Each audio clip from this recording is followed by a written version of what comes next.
Welcome to the recording of the Pacific Institute for Climate Solutions panel event, The Next Frontier, Negative Emissions Technologies, Contribution to Climate Solutions. Christopher Neidl is the co-founder of OpenAir, a global volunteer network to advance direct air carbon capture through open source, crowd-based research and development and advocacy missions. He brings 15 years of experience in North American and international on and off-grid renewable energy. Great. Well, thank you so much. Truly honored to be here. So what I want to just sort of put forward is an idea of how do we achieve nets, or how do we achieve a carbon negative future? And what I'm particularly interested in is how does this parallel evolution over the last 25 years since the internet born of creating new modes of production focused around distributed voluntary networks potentially help get us there? How does this one mission intersect with this other historic development?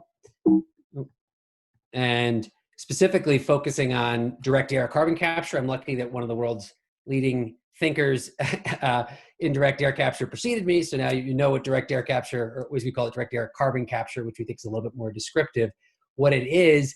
And Professor Wilcox also laid out the huge challenges that we face in order to really scale this up so that it can play a meaningful role in the climate crisis.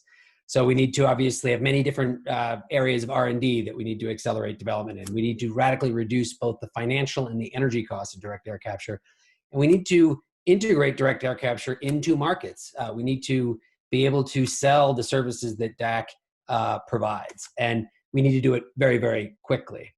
And our typical way in economics of thinking about how are we going to get there, what's the innovation model, usually has centrally firms participating in markets, and they're incentivized to deliver these carbon removal services. And to the extent that markets don't provide that incentive, the government intervenes, creates a regulatory environment, corrects for market failures, invests in public goods, and that should take us there. So this is sort of the waiting for Elon Musk type of model.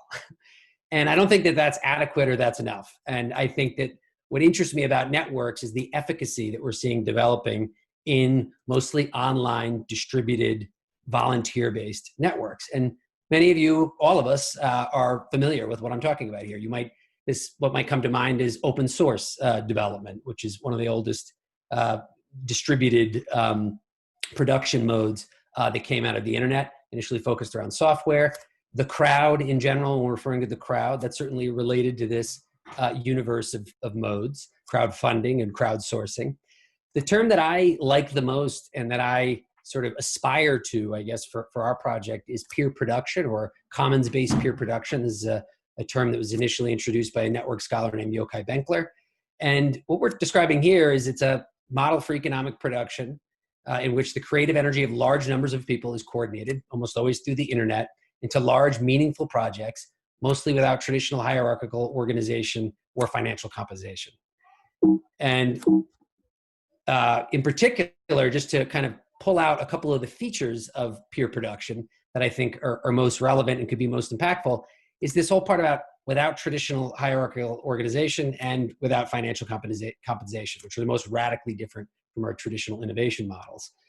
For one, at the center of peer production is volunteerism and amateurism. And this isn't this sort of early phase that we work through until we become an organization. And it's not something that supports staff or professionals.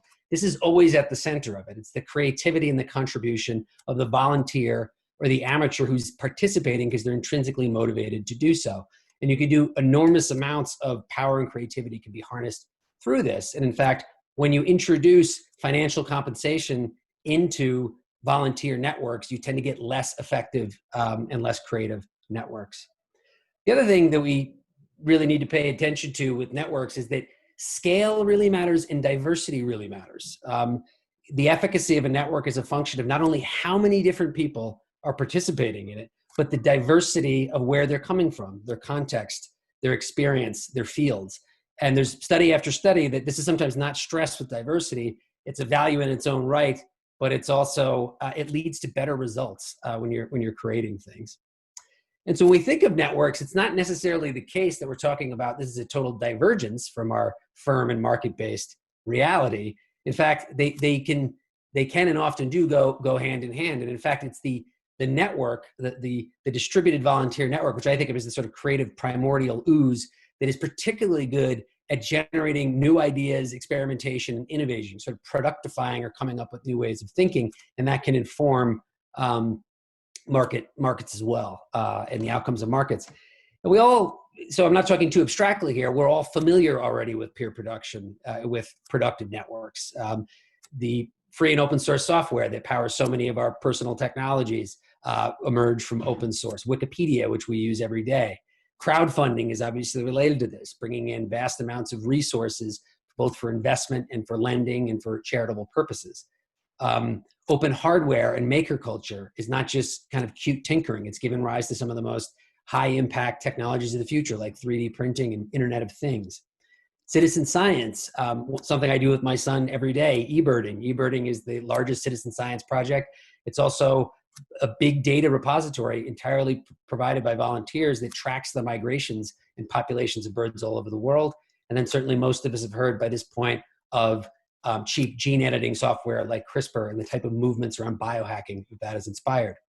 What's really interesting to me as well is that it's also very much showing up and imprinting and being printed by advocacy and activism. I would say particularly across the spectrum, but particularly on the progressive end of the spectrum.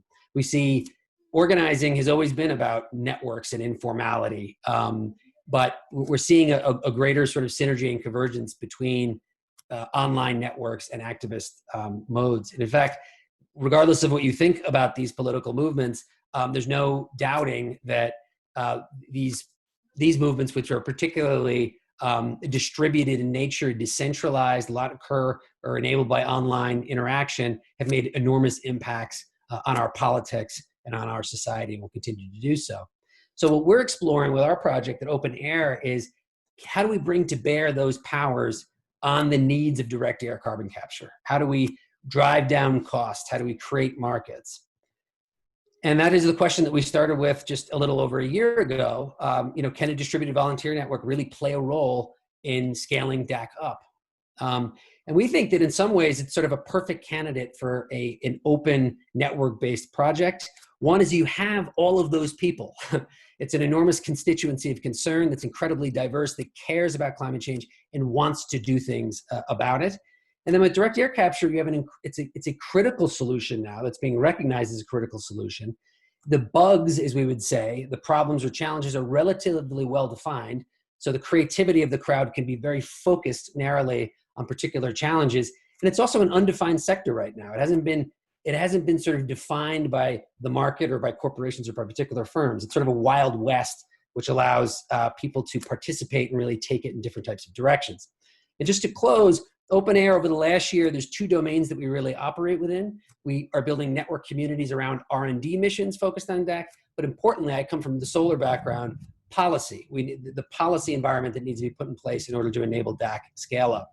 And our missions currently, one right now, which I was hoping I could announce the launch of, we're probably still a couple of weeks away, is that it'll be the first miniature open source direct air carbon capture machine that will be licensed under an open source license. And our project there is to develop a community globally to apply our collective intelligence on technical issues that face DACC, but to also think of new types of applications. It's miniature for a reason, because that allows people to build it. But I believe in addition to the plant scale type of applications that Professor Wilcox laid out, a key to the creative evolution of DACC will be its miniaturization and the ability to not only set it up as a plant, but to embed it as a feature of things, buildings, et cetera. And then the other area that we're having a lot of action in is in the policy area in New York State. We have, through a collaborative effort, introduced legislation that's focused on concrete procurement of concrete by the state that includes the utilization of carbon, which can come from industrial sources or for DACC. Not only have we gotten this advanced in the legislature and it's gaining some really significant momentum, it's also close to being introduced in other states, neighboring states, and it's also percolated down into the local level, local government level. And just to close, all of this has happened, and we have many other things that are on the horizon, with basically about 40 active volunteers, no paid staff, no formal legal status, either as a nonprofit or as an LLC, and not a single dollar has been raised or granted to support this effort. It all comes from the creativity and the contribution of our small but growing community. And we just use a bunch of free stuff. We hang out on Discord, we use Google Drive, we communicate on Zoom, increasingly we use YouTube and Twitter, and we use Trello. So it's all free stuff. And that, more or less shows at this stage, we think that there's a bright future for the ability of networks of people to grow creatively and to have a significant impact on DACC's future. Thanks so much.